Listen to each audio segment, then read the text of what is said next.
Alors, pour remettre cette année... Ah oui, c'est pas fini, il y a encore... Alors là, vous allez voir, c'est le Grand Prix Generali des respirations, donc le suspense va enfin tomber. Mais pour remettre ce Grand Prix Generali des respirations 2016, et je vais laisser la parole à Marie-Christine Lannes, qui est directrice de la communication et des engagements sociétaux de Generali France. Elle va vous dire quelques mots sur l'engagement de Generali en matière de qualité de l'air, avant d'appeler sur scène notre grand lauréat de cette édition 2016. Marie-Christine Lannes. Je ne vais pas être très longue parce que c'est l'heure du déjeuner. Eh bien, écoutez, ce matin, je pense que plus personne ne se pose la question de savoir pourquoi un assureur s'intéresse à la qualité de l'air, puisque ça touche à la santé, ça touche à la longévité.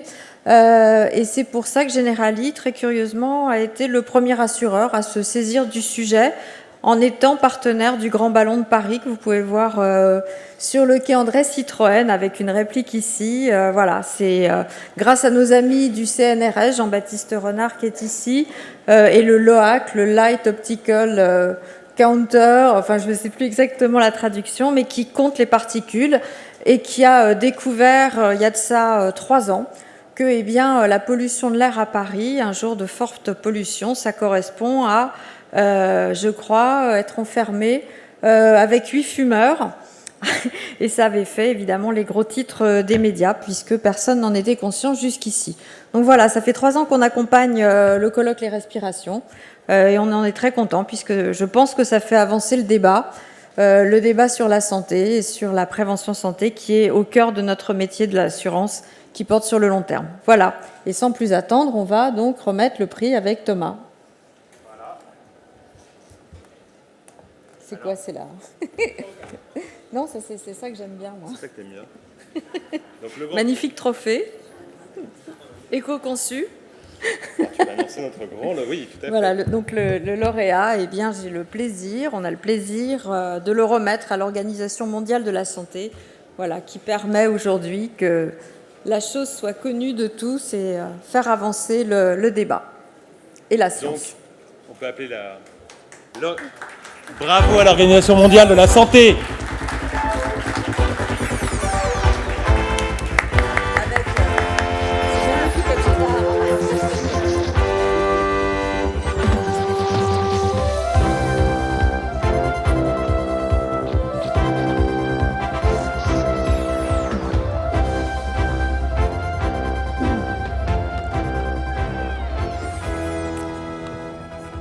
Alors, tout d'abord, je voudrais dire merci aux organisateurs de cette magnifique réunion et aussi à l'assurance Generali pour ce prix.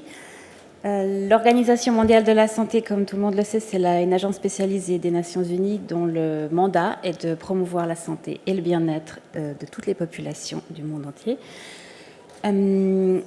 La pollution de l'air, c'est un sujet éminemment d'actualité.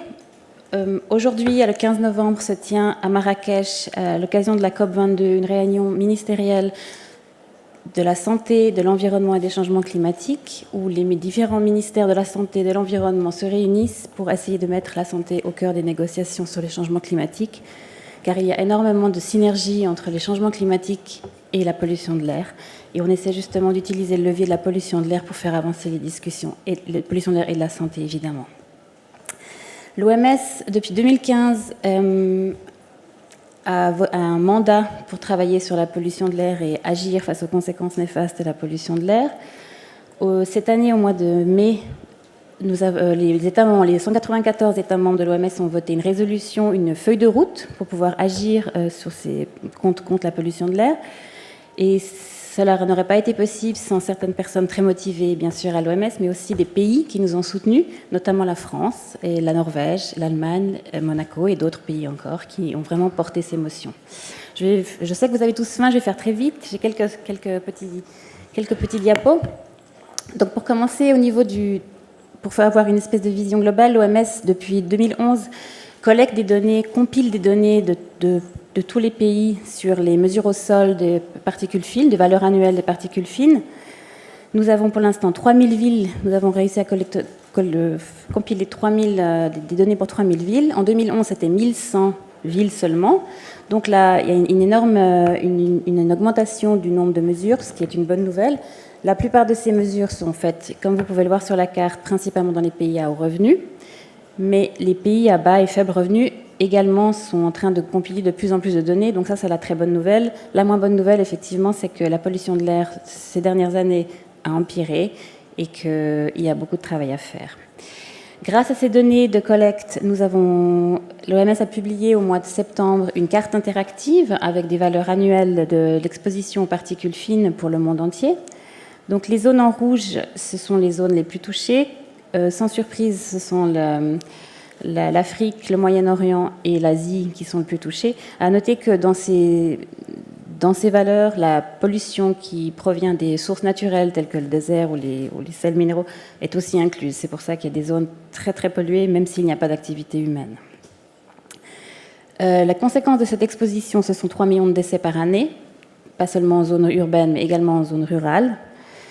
Les pollutions de l'air, ça a été longuement discuté ce matin, c'est une cause majeure de maladies non transmissibles, notamment les maladies cardiovasculaires, les cancers du poumon et les bronchopneumopathies chroniques obstructives, et d'autres encore. Une deuxième source de pollution, c'est la pollution, ce qu'on appelle la pollution de l'air intérieur, qui est liée à l'utilisation domestique de combustibles solides pour la cuisson. Alors ce matin, il a été discuté longuement juste maintenant la pollution de l'air intérieur. Ce n'est pas encore un sujet, c'est un sujet qu'on touche aussi à l'OMS, mais ce qui est le plus important au niveau global, c'est surtout l'utilisation domestique de combustibles solides, donc, comme je viens de le mentionner, non pas seulement sur la cuisson, mais aussi l'éclairage et le chauffage. Donc ça a été mentionné ce matin par Madame Joanneau, parce que ça touche aussi l'Europe, ça touche pas seulement les continents africains ou les continents asiatiques. Mais donc actuellement, même en 2015-2016, il y a la moitié de la population mondiale qui cuisine encore avec du bois, avec du charbon, avec des déjections animales, avec des déchets agricoles pour se chauffer, pour cuisiner, pour s'éclairer, parce qu'ils n'ont pas les moyens d'avoir soit des énergies plus propres, soit ils n'ont pas les moyens d'avoir des foyers ou bien plus améliorés. Et ça crée des fumées toxiques qui créent 4,3 millions de décès par année. Cette pollution-là, c'est la cause de 50% des pneumonies chez l'enfant, à savoir que les pneumonies, c'est la première cause de décès dans les pays en développement pour les enfants. Donc, en résumé, plus d'une personne sur 10 est exposée à 10 niveaux trop hauts de particules fines. C'est 92% de la population mondiale qui respire un air qui n'est pas au niveau des normes délimitées par l'OMS. C'est plus de 6 millions de personnes qui décèdent chaque année de ces maladies liées à la pollution de l'air. C'est un décès sur 9, c'est énorme. Il y a peu d'actions du secteur de santé pour l'instant, parce que c'est vrai que la pollution de l'air, les sources de pollution ne sont pas liées au secteur de la santé, mais ce sont vraiment c'est multisectoriel.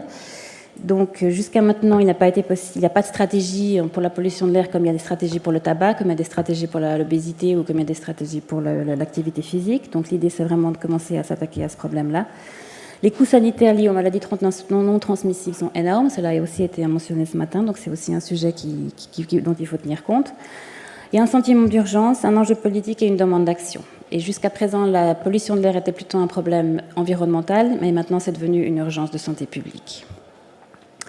La pollution de l'air s'est aussi invitée dans l'agenda global. Les objectifs de développement durable ont été votés à l'Assemblée des Nations Unies l'année passée. Et l'OMS est responsable du suivi de 3 indicateurs, dont ceux dont je viens de vous parler, c'est-à-dire pour l'objectif de santé, ce sera la mortalité associée à la pollution de l'air. Pour l'objectif énergie, ce sera la proportion de la population qui utilise des combustibles solides.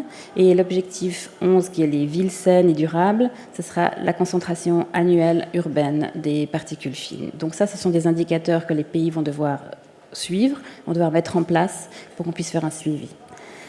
Comme je l'ai mentionné avant, l'Assemblée mondiale de la santé a voté une résolution, et ça, ce sont 4 points clés de la résolution. Le premier, c'est le rôle clé des autorités sanitaires. Donc, l'OMS étant une agence de santé, notre audience, ce sont le secteur de la santé. Donc, l'idée, c'est vraiment de renforcer les capacités du personnel de santé pour pouvoir informer la population, informer les services publics, informer les preneurs de décision pour qu'ils puissent agir en conséquence. Un deuxième point, c'est un besoin crucial de coopération entre les différents secteurs, car comme je l'ai mentionné, ça ne relève pas du domaine de la santé de s'attacher aux bâtiments, à l'urbanisme ou bien aux énergies. Donc il est nécessaire de pouvoir dialoguer. Pour pouvoir dialoguer, il faut avoir des outils. Donc c'est pour ça qu'on doit renforcer le rôle du secteur de santé pour leur donner les outils pour aller discuter avec les autres secteurs. Enfin, un troisième point, c'est le développement des systèmes de mesure de qualité de l'air. Donc la France est tout à fait en avance, comme beaucoup de pays d'Europe. Mais enfin, malheureusement, ce n'est pas le cas de beaucoup de pays dans le monde, notamment en Afrique, notamment en Asie. Et enfin, le renforcement du transfert international d'expertise, de technologie, de données scientifiques. Enfin, on a vu ce matin, on voit, c'est vrai qu'en France notamment, il y a énormément, de plus en plus de forums, à plus en plus d'endroits où on discute de ces problèmes, où il y a vraiment des approches participatives, à avoir des industriels, les privés, le public, les associations et les décideurs qui discutent de ce problème. Donc ça, c'est très important. C'est une démarche qui doit pouvoir être partagée avec les pays qui n'en sont pas encore à ce stade. Je vais peut-être passer sur les slides pour directement passer à mon slide final. L'OMS, en collaboration avec la Coalition pour le climat et l'air pur et le Programme des Nations Unies pour l'environnement, viennent de lancer une campagne de sensibilisation. Comme cela a été mentionné ce matin, la clé première, c'est de sensibiliser les gens et c'est de les informer. Car il y a encore beaucoup de monde qui n'est pas au courant qu'il y a des liens entre la santé et l'environnement, donc il est vraiment nécessaire de faire ça à tous les niveaux. Notre rôle à nous, en tant qu'organisme de santé, ce sera d'informer, ce sera d'investir dans le secteur de santé, d'investir que les médecins informent leurs patients, que la société civile soit au courant, d'informer les secteurs de santé publique pour qu'ils puissent avoir les outils pour aller décider, discuter avec les autres secteurs, pour pouvoir leur dire, voilà, vous faites des analyses de politique, il y a un aspect sanitaire à tenir compte, il faut des analyses coûts-bénéfices et des impacts, et puis ça, c'est quelque chose de très important. Donc je vous encourage à regarder ce site Respire la vie, il y a des petits éléments de communication qui sont très, très intéressants. Et merci beaucoup encore, et puis espérons que ça va porter ses fruits et que d'ici quelques temps, l'air sera bien pur. Merci.